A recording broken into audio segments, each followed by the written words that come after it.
Good morning, everyone. Welcome to another Wealth Coffee Chat. Get rid of that. Hello, team. Hello, crew. Good to see you on this morning. Running a little bit late, but, there you go. Better late than never, they say. Morning, Kevin. Jatinda. Good morning, Mick. How are you, mate? Great to see you. Chris is there as well. Got Luke. Yeah. It's freezing. It's cold. Alison, Brendan, and Jeff. Morning, everyone. I hope you're all well, wherever you are. Welcome to another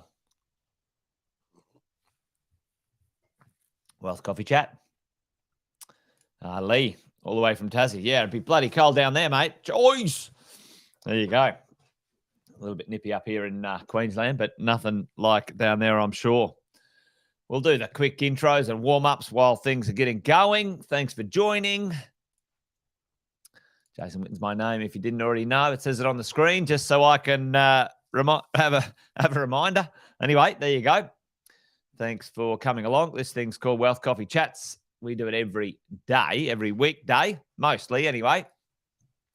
Talking about a bit of the rubbish out there in the marketplace and trying to make sense of it. So, thanks for joining. If you're new, let me know. Say a bit of a hello. Rose, you there? Yes, there you go. Oh, Jeff. Jeff, you're on it. You're all over it already, Jeff.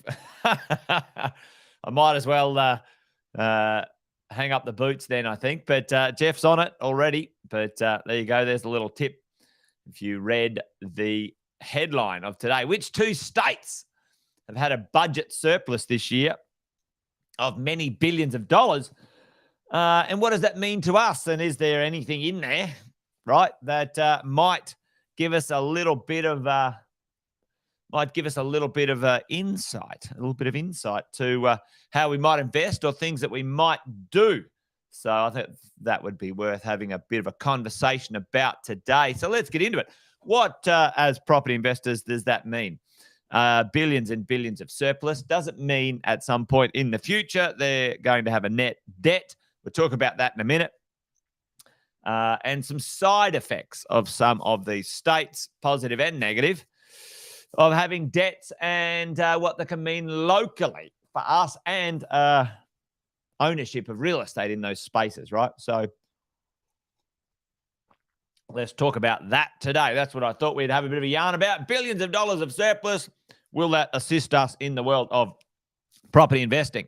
Well, let's have a look at what Sam commonly calls the drivers, the main drivers of our marketplace, the big kahunas, the big things that drive our market along when it comes to, the we talked about it yesterday, the three phases or the three pieces of capital growth. There's deal growth, there's location growth, and there's market growth, right? Market movers, the ones that move the dial the most when it comes to the world of property investing, folks.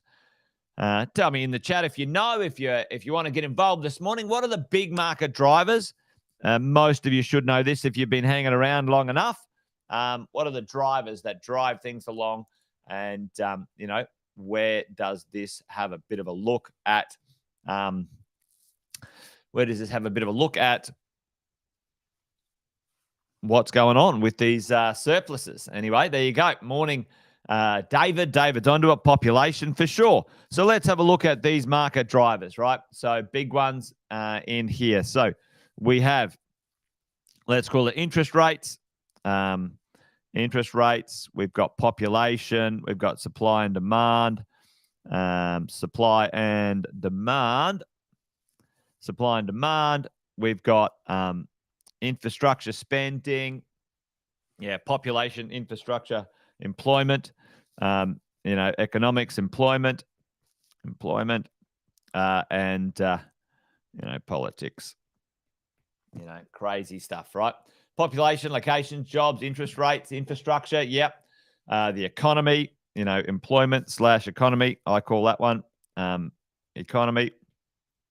So these big drivers, interest rates. And right now, you guys know we've talked about this, ad nauseum, population up, supply and demand. Well, supply down, demand up, infrastructure spending up, politics, crazy all the time, mad. But, employment up or employment low, the economy, economics, we've got an issue with inflation and we've got an issue with interest rates, right? That we're trying to get under control, right? What can happen? What's driving here? So let's have a bit of a look at these two states already. We've had the best guess there of the two states that have got a bit of a interesting surplus when it comes to the world of budgets at this moment in time. So the surplus of free cash. Now, we all know that accountants and the treasurers can, jiggery-pokery this stuff, but let's just look at this. Queensland's up, folks, and WA is up, and the rest of them are down. I don't know what happened to SA here. It looks like it fell off or New South Wales fell off the chart here today. But anyway, that's the chart I found this morning in the Fin Review. But, what brought these big things? And that's mining, all right? Mining. And I talked about that the other night at mentoring about the big driver, the massive drivers behind the last 10 years of Australia's wealth. Not 10 years, 30 years, actually. One of them was mining. And it's going to continue. It's going to change forms. Yeah, I agree with a few of your comments. The way they're going about it is pretty stupid. But anyway, politicians, huh? Anyway, we certainly need to clean up our act when it comes to looking after the planet. That is for sure. There's no argument there. I think just got to be done smartly. Unfortunately, people in charge aren't that smart sometimes. So we've got mining producing a significant boom in budget and money and cash. How does that play out in the world of property investing? Interesting, good stories. Hey, tell me, in financial year 23 or 2023, which state, folks, if we go up here and we have a look at our drivers, right? If we have a look at our drivers, the economy, let's say in QLD, this is localized economies, by the way, folks, isn't it? This is localized, when it comes to state economies, in good shape. We're in a budget surplus.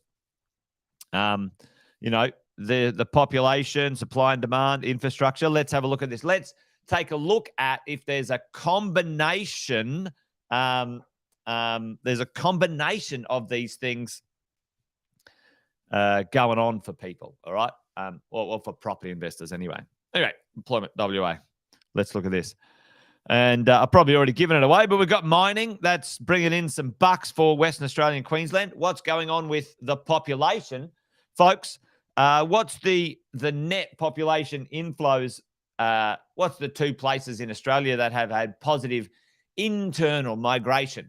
Now, it's probably a dead giveaway about who I'm talking about today. But anyway, see if you can guess in the chat. Which states have had population increases and which ones have had population decreases, net internal, in the country? What do you reckon? Put that in the chat.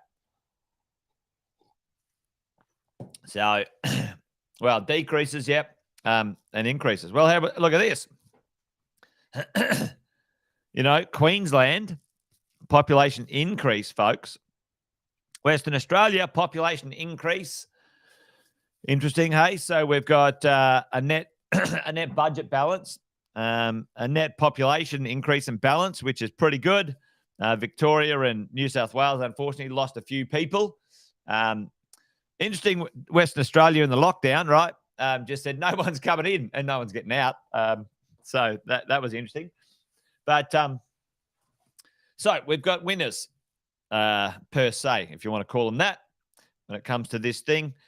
What does that mean? What does that do? How's that playing out in our housing, in the world of housing? Well, I wonder if there's any correlation. I wonder if there's any opportunity to look here and sort of analyze the market and see, if Queensland and Western Australia are getting, a little bit of love here when it comes to population. Remember our drivers, population winning, economy winning. Let's look at infrastructure spending. Let's have a look at that. Let's see if there's any, correlation here. Now, I think I might have talked about this one the other day. We'll make this a little bit bigger. Let's have a look at the winners when it comes to infrastructure spending here, and the number one winner, folks, is Victoria. Now, you would expect the dollars and cents per population for infrastructure spending to correlate with New South Wales and Victoria. That makes a lot of sense. And then, from a percentage point of view, you're looking over here. Western Australia and Queensland are still behind the eight ball when it comes to government spending.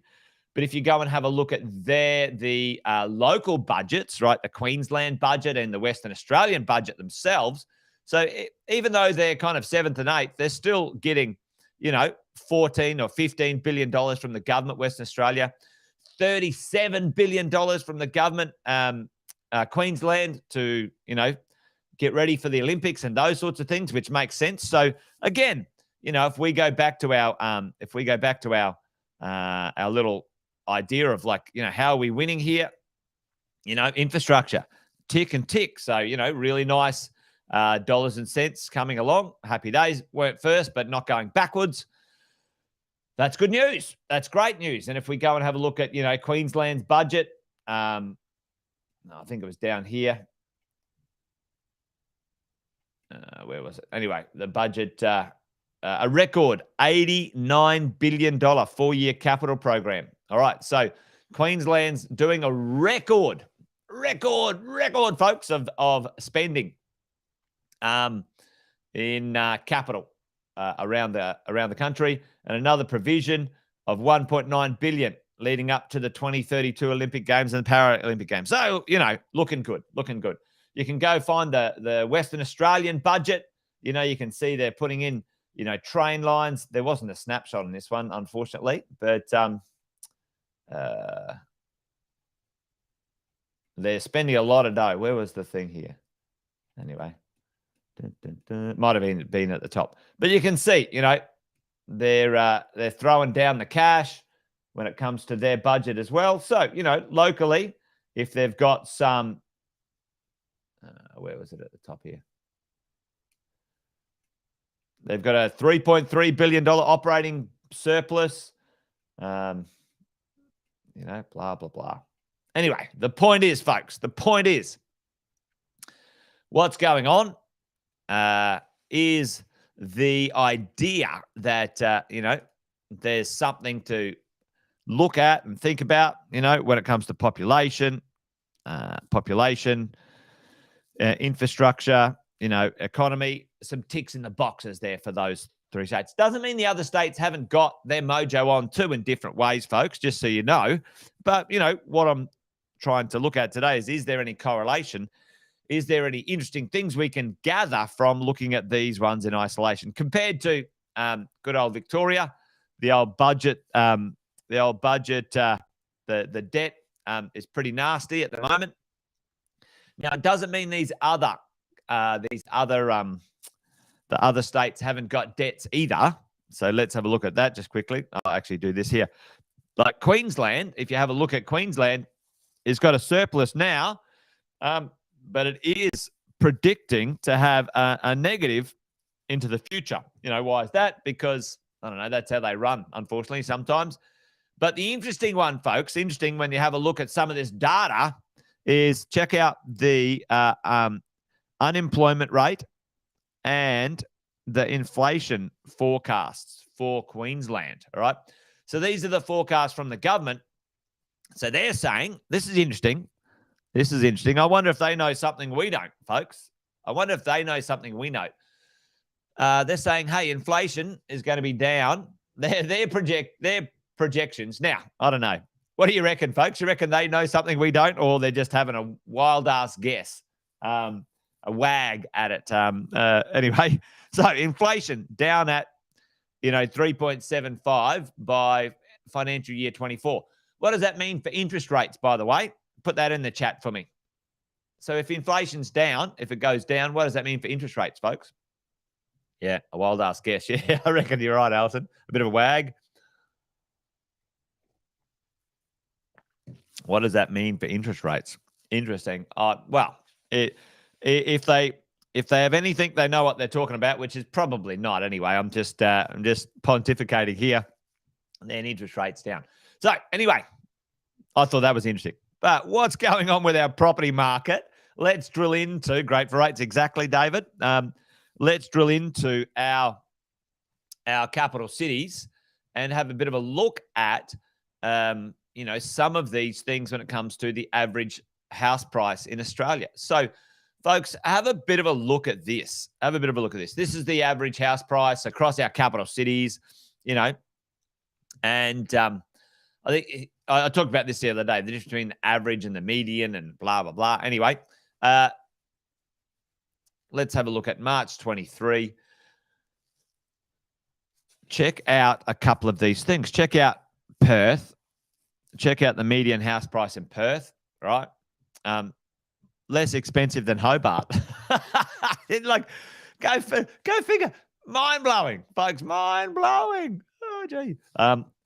Adelaide's more expensive than Perth. Go figure that. But if you have a look at, the two places that we were talking about and the populations, so we're talking about Brizzy and Perth, is there room to move? Is there upside in those things? Well, lots of infrastructure, lots of population, lots of employment, lots of population, lots of infrastructure, lots of employment.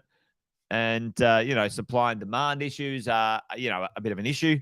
So is there room to move? For sure. My call would be in these ones right now, we're talking, the predominant opportunity in places like Brisbane are houses. Houses are great, well-priced in Brizzy, and same with Perth, right? And right now we're talking about apartments are really well-priced in Melbourne. And you're going to start to see, actually, Sydney, Western Sydney and those places actually see some really well-priced apartments as well. But anyway, what's the point of this whole thing? Is there opportunity here, folks? And the answer is, yeah, there is. Yeah, there is. There's opportunity to think about where's economic prosperity, where are governments got money to spend. And what's the downside? Yeah. Folks, what's the downside of, let's say, some of the states maybe having, higher or less budget surplus and having more debt? What do they do? And there's an example going on right now in one of the states doing that. All right. So tell me in the chat, what do they do? What do the politicians go ahead and do?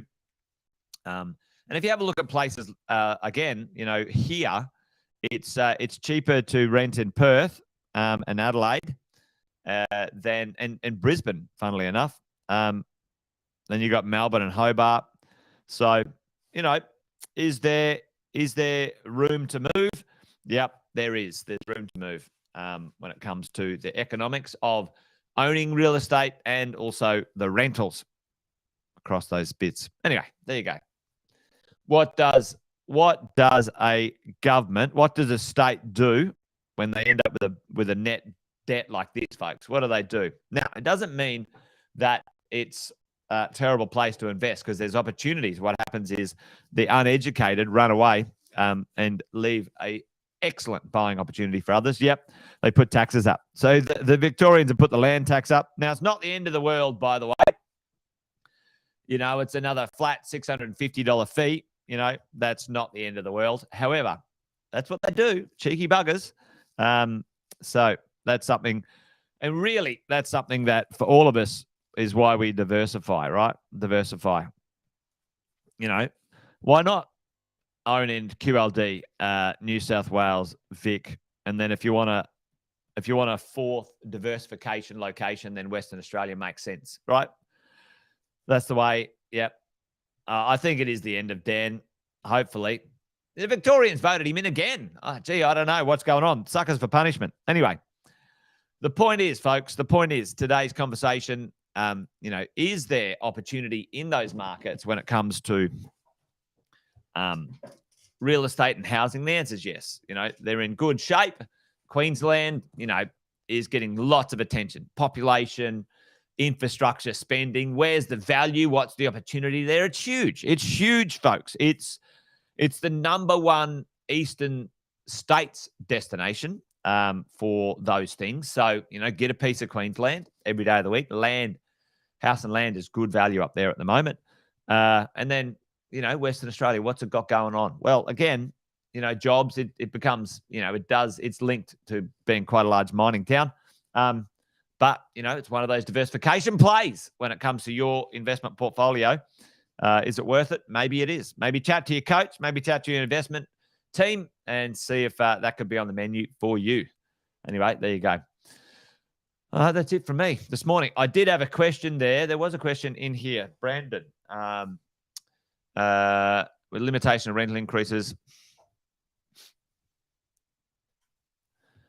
Good question. From what I understand, you can, if you offer those terms, you can increase the rent every 6 months. Now, what I'll do, Brendan, here's what I'll do. I'll get our main expert on one of the coffee chats in the morning, Cass, and I'll find out for you. And we'll do it across the country. Actually, that's a good one.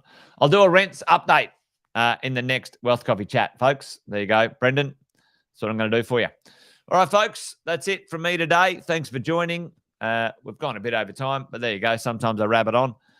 That's it from me. You guys take care. Thanks for joining. Tomorrow, I won't be around. On Friday, I will be, though. So let's dial in and maybe I'll get someone else to run it tomorrow. That's what I'll do. All right, folks, take care. You guys be good. Bye for now.